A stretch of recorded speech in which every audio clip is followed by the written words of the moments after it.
Hi, guys. So, this will be our installment of chapters 17 through 20 of Stargirl by Jerry Spinelli. And without further ado, chapter 17. Just 2 weeks before, I had found out that she knew my name, and now I was loopy with love. I was floating.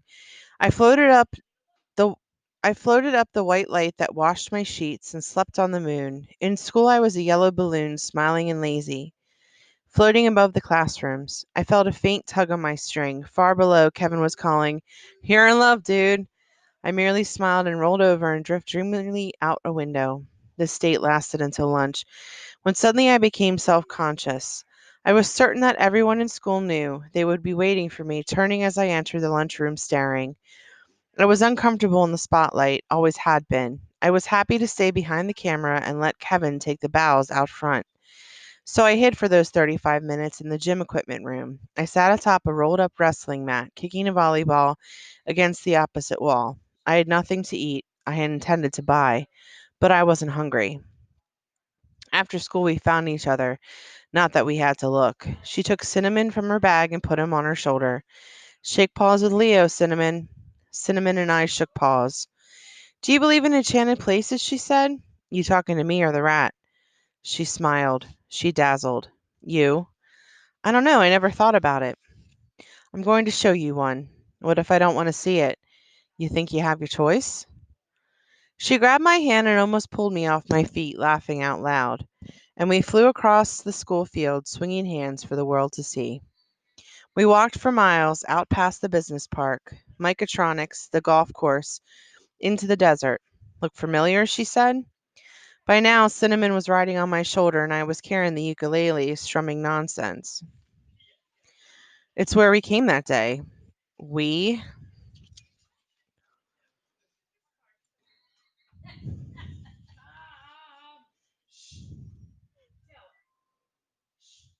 By now, Cinnamon was riding on my shoulder and I was carrying a ukulele, strumming nonsense. "It's where we came that day," I said. She gave a snort. "We? I was coming out here. You were a half mile behind." She poked my shoulder. "Sneaking after me." She poked me again, harder this time, but her eyes were twinkling. "Stalking me." I acted horrified, hurt. "Stalking? I was not stalking. I was just lagging behind a little, that's all." "Following me?" I shrugged. "So? Why?" I could feel a million reasons, but there were no words to express them. "I don't know." "You liked me." I smiled. "You were smitten with me. You were speechless to behold my beauty. You had never met anyone so fascinating. You thought of me every waking minute. You dreamed about me. You couldn't stand it. You couldn't let such a wonderfulness out of your sight. You had to follow me." I turned to Cinnamon. He licked my nose. "Don't give yourself so much credit. It was your rat I was after." She laughed, and the desert sang. To the person who expects every desert to be barren sand dunes, Sonoran must come as a surprise. Not only are there no dunes, there's no sand. At least not the sort of sand you find at the beach. The ground does have a sandy color to it, or gray, but your feet won't sink in. It's hard, as if it's been tamped, and pebbly, and glinting with, what else? Mica. But you don't notice the ground much. What you notice are the saguaros. To the newcomer from the east, it's simple as that. The desert seems to be a brown wasteland of dry, prickly scrub, whose only purpose is to serve as a setting for the majestic saguaros. Then, little by little, the plants of the desert began to identify themselves. The porcupine and yucca, the beaver tail and prickly pear and barrel cacti, buckhorn and staghorn and devil fingers, the tall, sky-reaching tendrils of the octillo. We walked a weaving line around the plant life, up and down washes and gullies, the maricopas looming lavender in the distance. "When you turned and ran that day," she said, "I called after you." "You did?" I whispered. Whispered? "How do you expect me to hear?" "I don't know," she said. "I just thought you would." I strummed the uke. I squared my shoulders. Giving a rat a ride improves the posture. "You're shy, aren't you?" she said. "What makes you think that?" She laughed. Were you embarrassed when I pulled you along after school today? All those kids looking? Nah. Are you lying? Yeah. She laughed. I seemed to be good at making her laugh. I glanced back. The highway was out of sight. Do you have the time? I said. Nobody has the time, she said. The time cannot be owned.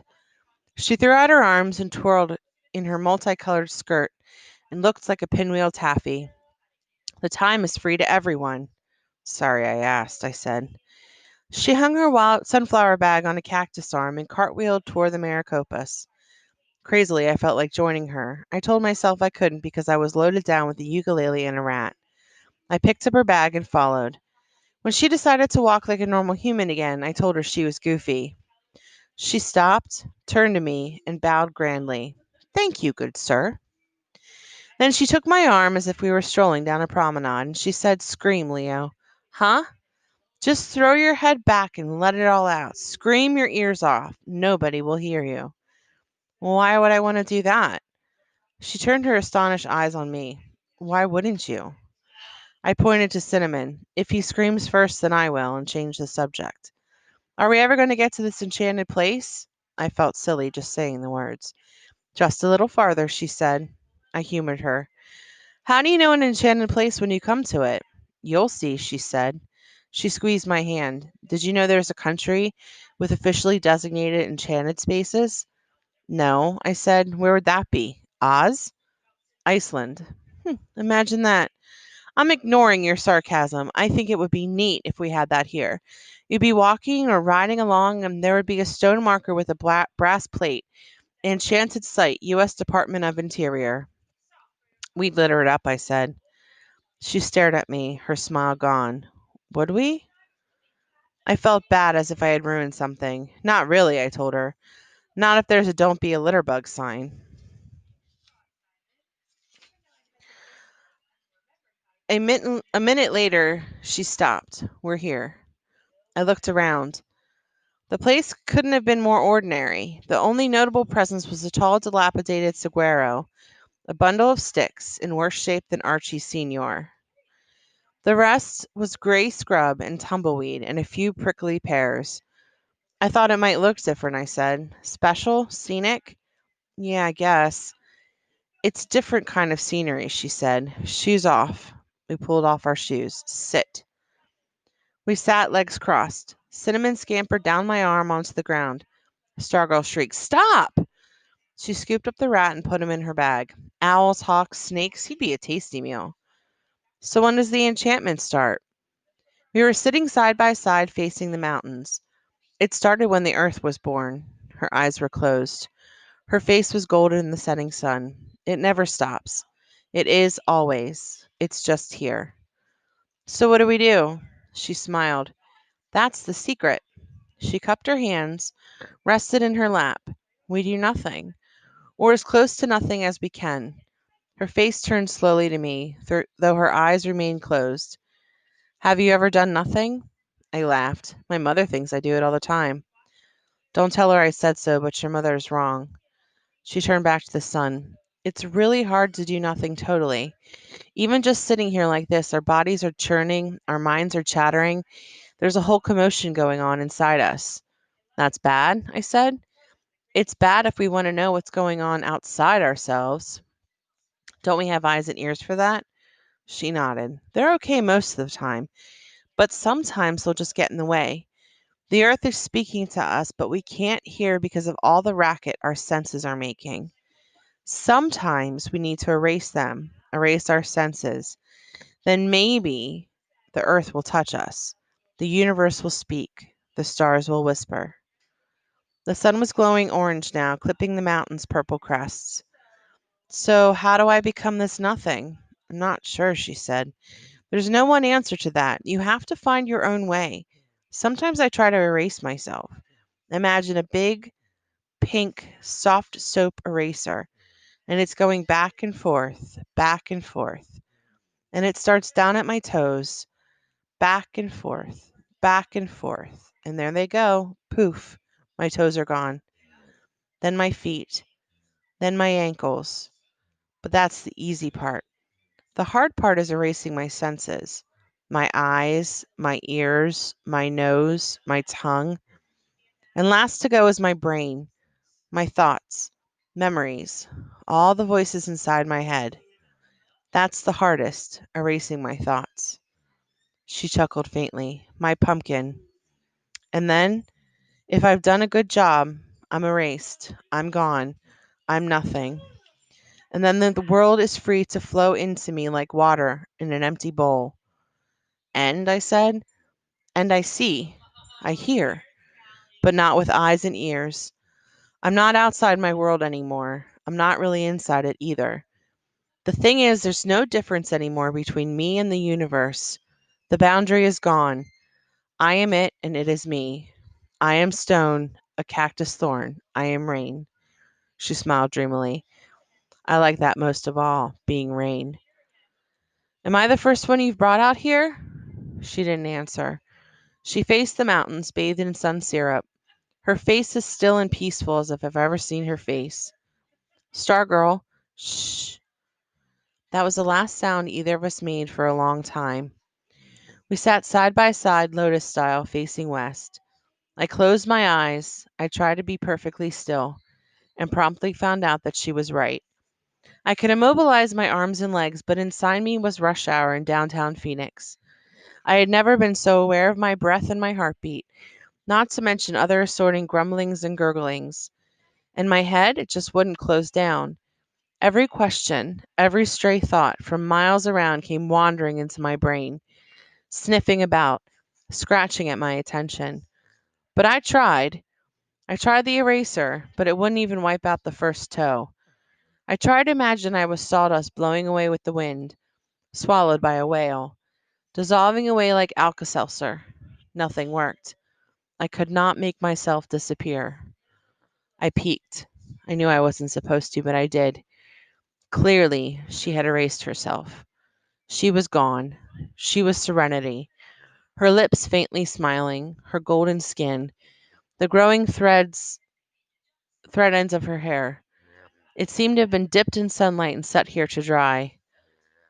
Felt a pang of jealousy that she could be sitting next to me and not know it, that she could be somewhere most wonderful and I could not be there too. And then I saw the rat.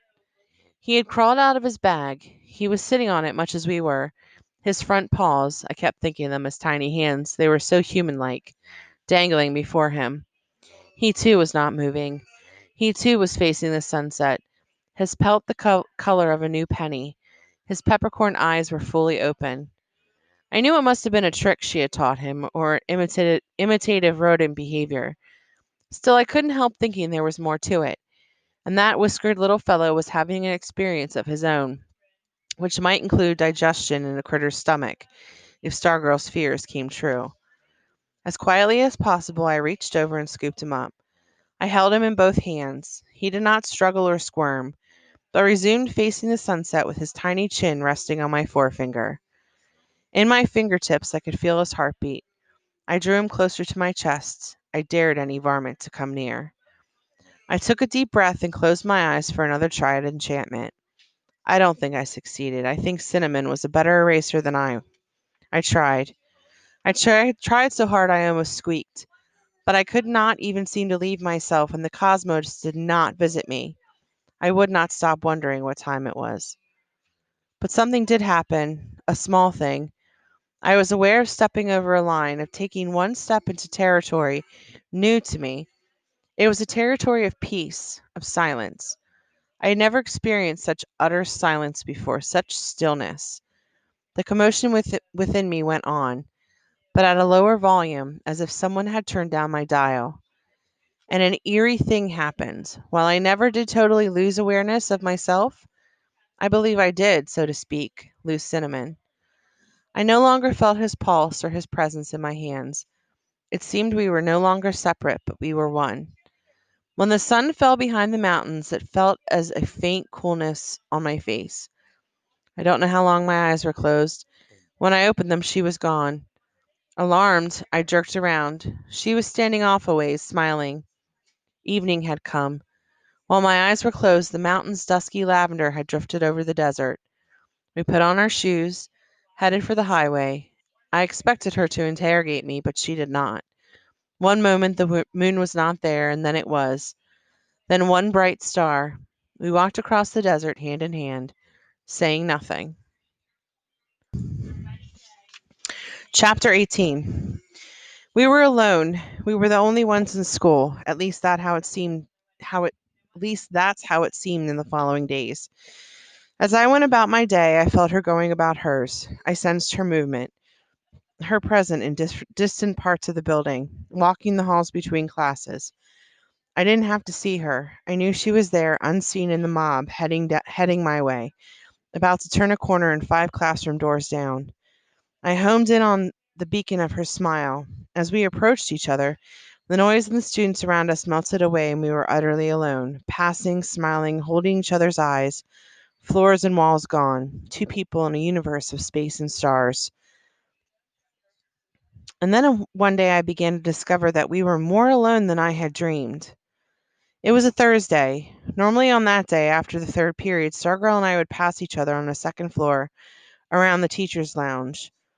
We would smile and say hi and continue to our way to a separate class. On this day, impulsively, I fell alongside her. How about an escort? I said. She grinned slyly. Anyone in mind? We touched little fingers and walked on. Her next class was on the first floor, so we went down the nearest stairway. We were walking side by side. That's when I noticed. No one spoke to us. No one nodded at us. No one smiled at us. No one looked at us. A crowded stairway, and no shoulder, no sleeve, brushed us. Students climbing up the steps veered to the railing or wall. Except for Stargirl jabbering in my ear, the usual raucous chatter was absent. Mostly what I noticed were the eyes. Faces turned up from the steps below, but their eyes never connected with us. They went right on through us as if they were gamma rays, or they nipped our ears and rattled off among the walls and other eyes. I had an urge to look down at myself to make sure I was still there. At lunch, I said to Kevin, "Nobody looks at me." He was staring at his sandwich. "Kevin, now you're doing it." He came up laughing. He looked me square in the eyes. "Sorry." Usually there were others at the table. Today, there was only us. He looked off, then back to me. "I was wondering when you'd notice. Kinda hoping you wouldn't." "Notice what?" He stalled by taking a bite of tuna salad sandwich. He took his time chewing. He drank orangeade from a straw. "First of all, it's not you." I pulled back. I held out my hands. "It's not me. What's that supposed to mean?" "It's who you're with." I sat there blinking, staring at him. "Stargirl?" He nodded. "Okay. So?" He stared at me some more, chewed, swallowed, sipped, looked away, and looked back. "They're not talking to her." The words didn't stick. "What do you mean? Who's they?" He cocked his head at the sea of tables and eaters. "Them." "Who them?" I said, too unhinged to laugh at my grammar. He wet his lips. "All of them." He shrugged. "Well, almost." His eyes drifted over my shoulder. "There's still 2 girls sitting with her." I glanced back. At the height of Stargirl's popularity, kids had been pulling chairs from other tables to squeeze around hers. Now it was just Stargirl, Dory Dilson, and a ninth grader. "So," I said, "exactly what's going on?" He sipped from his straw. "The silent treatment's going on. Nobody's talking to her." It still wasn't sticking. "What do you mean no one's talking to her? What, did everyone have a meeting in the gym and vote on it?" "It wasn't that official. It just happened. Got up steam." I gaped at him. When? When did it start? How? Why?" I was beginning to screech. "I don't know exactly. After the basketball stuff, I guess. That really ticked off a lot of people." "The basketball stuff?" He nodded. "The basketball stuff," I repeated dumbly. He put down his sandwich. "Leo, don't act like you don't know what I'm talking about. Cheering for the other team? What did you think? People thought it was cute?" "It was her, Kevin. It was harmless. Weird maybe, but harmless. It was her." He nodded slowly. "Yeah, well, I guess that's what I'm saying. It's not just one thing she did. It's everything. Don't tell me you've never noticed. Remember a certain tomato?" "Kevin, couple months ago, everyone stood and cheered in the auditorium when she won the oratorical contest. Hey, he gestured defensively, tell them. One person threw the tomato. One! Kevin snickered. Yeah, and 1,000 wanted to. Did you notice the cheers when it happened? People blame her for the team losing, for our undefeated season going down the toilet. I wasn't sure Kevin was still talking about them. Kevin? I felt myself pleading. She was only a cheerleader. Leo, he was pointing. You asked me what was going on, and I told you. He stood up and took his tray to the belt. I stared at his empty chair until he returned. Kevin, the happy birthday songs, the Valentine cards, all the nice things she does for people. Doesn't that count for something? The bell rang. He got up, gathered his books, and he shrugged. I guess not. For the rest of the day, and the next, I grew increasingly paranoid. Walking with her in and around the school, I was intensely aware that the nature of our aloneness had changed. I was intensely aware that the nature of our aloneness had changed. It was no longer a cozy tunnel of love sweetness, but a chilling isolation. We never had to veer, never had to make our way for someone else. Everyone made way for us. Hallway crowds fell away from us, except for Hilary Kimball. Whenever we passed her, she tilted toward us with a gloating smirk on her face. As for Stargirl, she didn't seem to notice. She jabbered constantly in my ear, while I smiled and nodded to her. Frost formed on the back of my neck.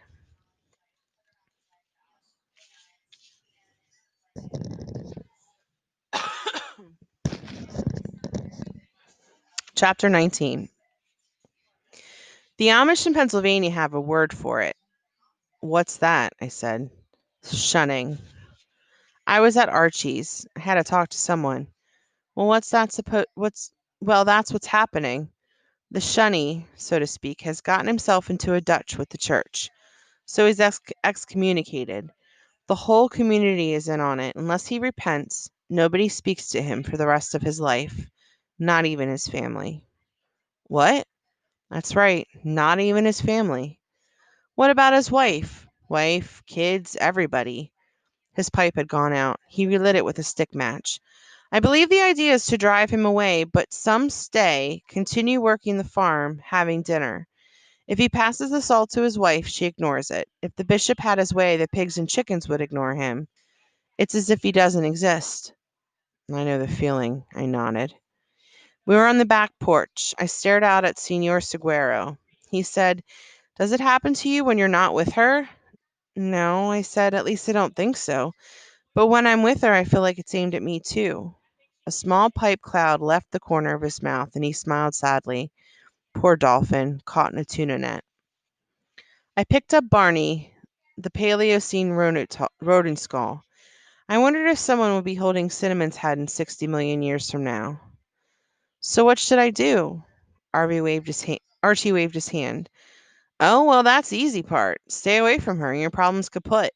I sneered. Great advice. You know that's not easy. He did know, of course. He wanted me to say it. I told him about the Valentine, the night in her driveway, the walk in the desert. The question that came to mind then sounded silly, but it persisted. Do you believe in enchanted places? He took the pipe from his mouth and looked straight at me. Absolutely. I was confused. But you're a scientist, a man of science, a man of bones. You can't be up to your eyeballs in bones and not believe in enchanted places. I looked at Barney. I ran my fingertip along the hard line of his 2-inch jaw, rough like a cat's tongue. 60 million years in my hands. I looked at Archie.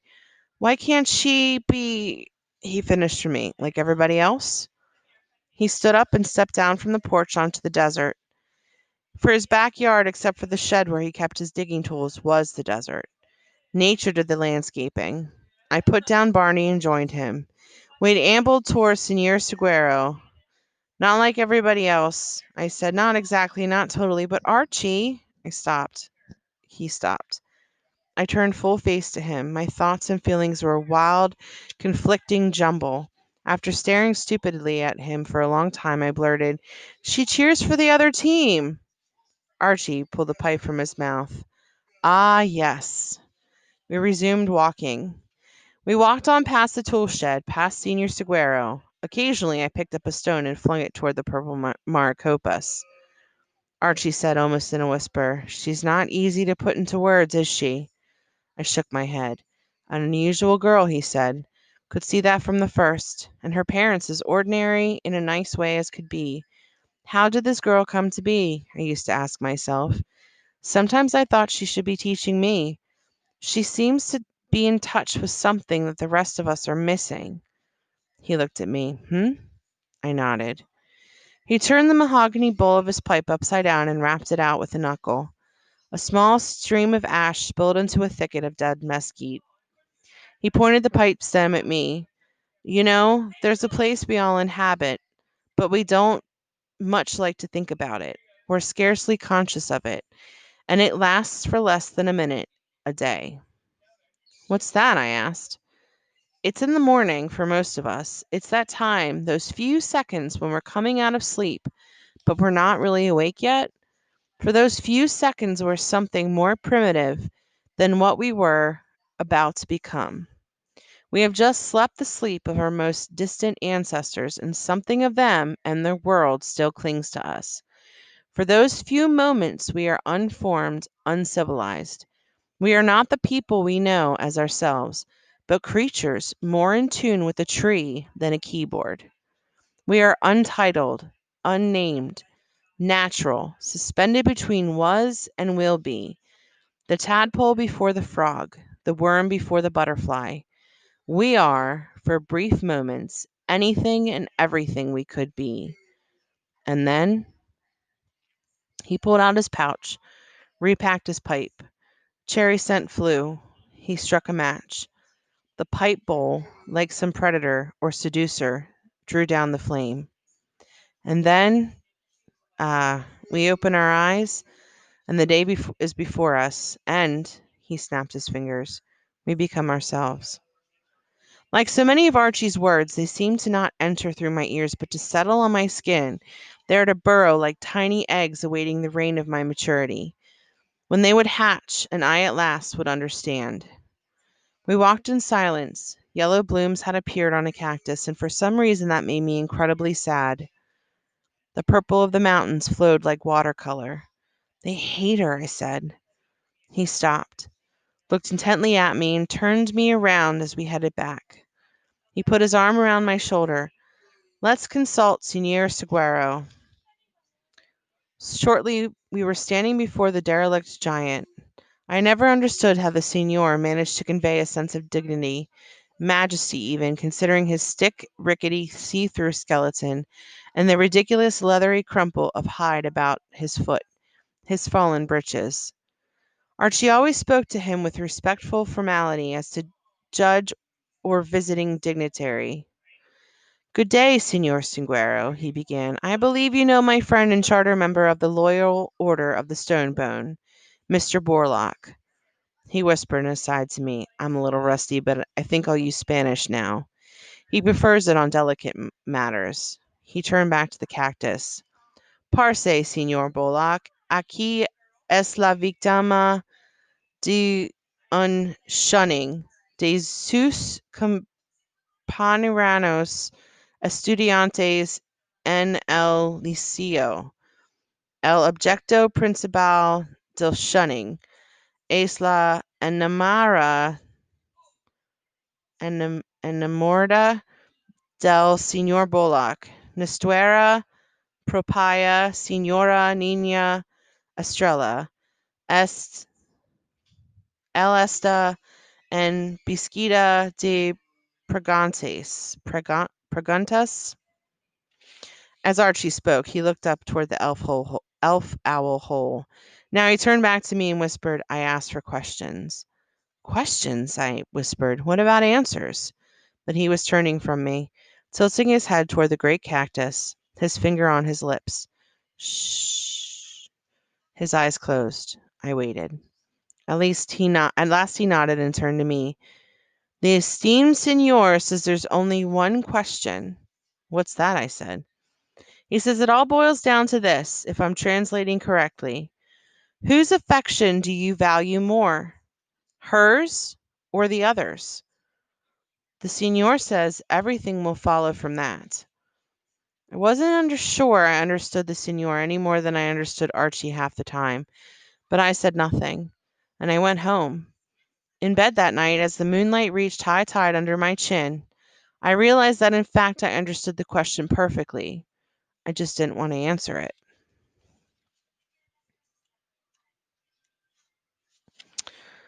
Chapter 20. Twice a week, the results of the state basketball tournament were posted on the plywood roadrunner in the courtyard. The surviving teams were in the sectionals now, then would come the regionals, then, with only 2 teams left, a big show. The Arizona State Championship. Glendale, the team we had lost to, got bitter, masochistic attention on the roadrunner with scores in foot-high numerals as they continued to win and move through the tournament. Meanwhile, Stargirl was involved in a tournament of her own, the oratorical contest. As Micah High's winner, she qualified for the district talk-off, as the Times called it. It took place in the auditorium of the Red Rock High School, and lo and behold, Stargirl won that too. Next stop was the state finals in Phoenix on the third Friday of April.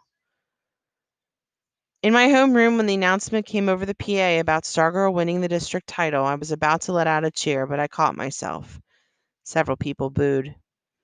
Getting ready for the finals, Stargirl practiced on me, most often when we went into the desert. She did not use notes, nor did her words seem memorized.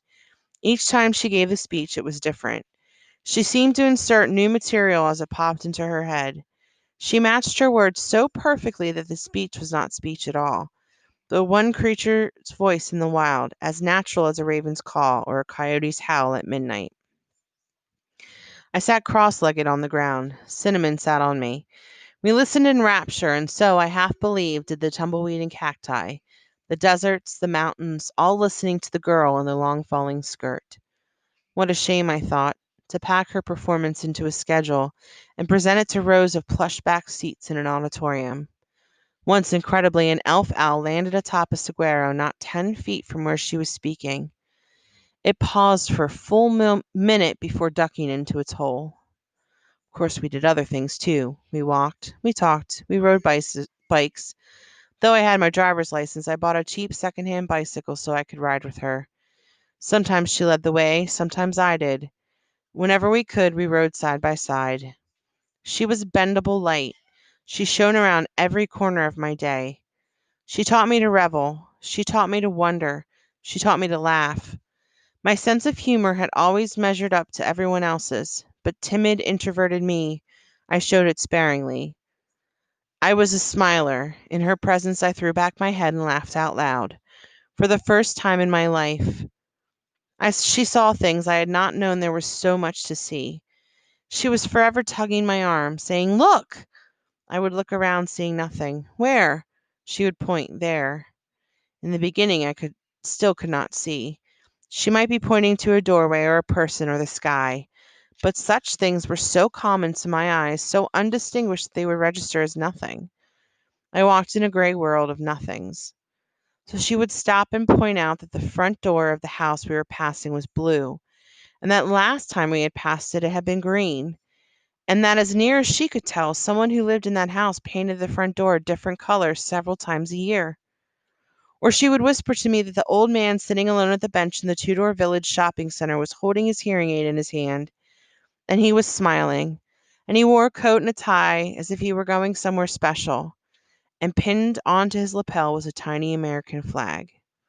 Or she would kneel down and pull me down with her to show me ants, 2 of them, lugging the lopped leg of a beetle 20 times their size across the sidewalk, as might 2 men, were they as strong as ants, carry a full-grown tree from one end of town to the other.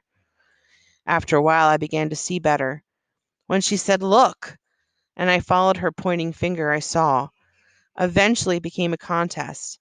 Who would see first? When I finally did it and said, "Look," and pointed and tugged her sleeve. I was as proud as a first grader with the star on my paper. And then there was more to her seeing than that. What she saw, she felt. Her eyes went straight to her heart. The old man on the bench, for example, made her cry. The lumberjack ants made her laugh. The door of many colors put her in such a snit of curiosity that I had to drag her away. She felt she could not proceed with her life until she knocked on such a door. She told me how she would run the Micah Times if she was the editor. Crime would be on page 10. Ants and old men in painted doors on page 1. She made up headlines. Ants haul monster load across vast barren walk. Mystery smile. Old man nods off at Tudor Village. Door begs. Knock me.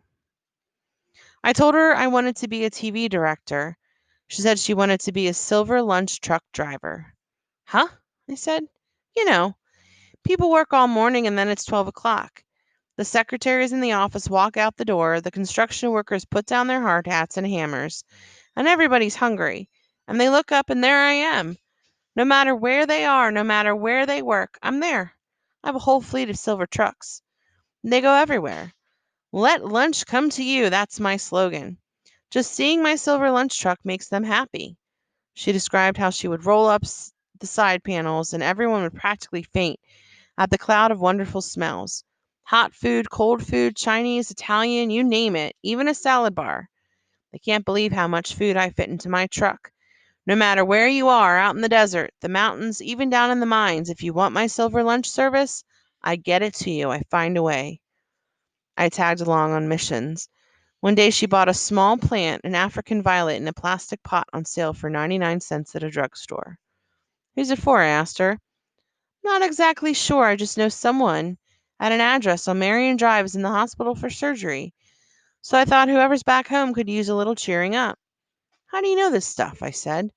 She gave me a mischievous grin. I have my ways. Went to the house on Marion Drive. She reached into the saddle pack with it behind her bicycle seat.